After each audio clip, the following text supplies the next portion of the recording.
Seat safety பார்க்கணும். நீங்க போய் டைரக்டா ஒருத்தர கை வச்சீங்கன்னா என்ன சொல்லுவாங்க, அடிச்சிருவாங்க. அதுக்கு முன்னாடி நீங்க சொல்லணும், எனக்கு ஃபர்ஸ்ட் எய்ட் தெரியும் சார், நான் ஒரு டெக்னிக் செய்யறேன் அப்படின்னு சொல்லிட்டு செய்யுங்க. இல்லைன்னா உங்களை யாராவது தாக்கிடுவாங்க. தேர்டு என்ன செய்யணும், தட்டி கூப்பிடணும்.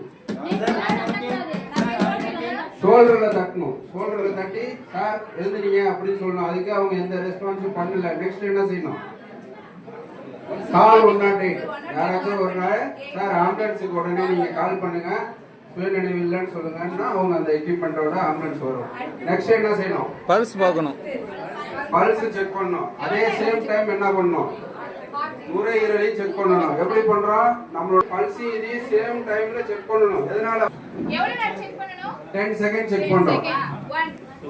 1 2 3 4 5 6 7 8 9 10. ஓகேவா? இப்போ என்ன ஆகுது, பல்ஸ் இல்ல, ரெஸ்பிரேஷனும் இல்ல. அடுத்து என்ன செய்யணும், இமிடியேட்டா சிபிஆர் ஸ்டார்ட் பண்ணணும். எப்படி பிளேஸ் பண்றோம், ரெண்டு நிப்பிளுக்கு இடையில ஒரு லைன் போடுறோம். சென்டர் பிளேஸ்ல கையை ஹோல்டு பண்றோம், உள்ளங்கைய வச்சு உடனே என்ன செய்யணும், இந்த சிபிஆர் டக்குன்னு ஸ்டார்ட் பண்ணணும். பல்ஸ் இல்லைன்னு தெரிஞ்சதும் கேப் கொடுக்காம பிசிஆர் ஸ்டார்ட் பண்ணிடணும். ஸ்டார்ட் பண்ணுங்க. 1 2 3 4 5 6 7 8 140 141 42 43 44 45 46 47 48 149 150. முடிச்சு 150 கம்ப்ரஷன் கொடுத்துட்டீங்க. இமிடியேட்டா என்ன செக் பண்ணணும், பல்ஸ் பார்க்குறோம். பல்ஸ் செக் பண்ணுங்க.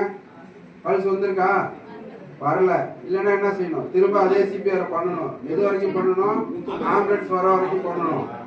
இதுக்கு இடையில அவருக்கு பல்ஸ் வந்துருச்சு. அடுத்து என்ன சார் செய்யலாம், அவங்கள ஒரு சைடா சாய்ச்சி படுக்க வச்சிருக்கு. எதனால பண்றோம், பல்ஸ் வந்ததும் சுயநினைவு வர கொஞ்சம் லேட் ஆகும்.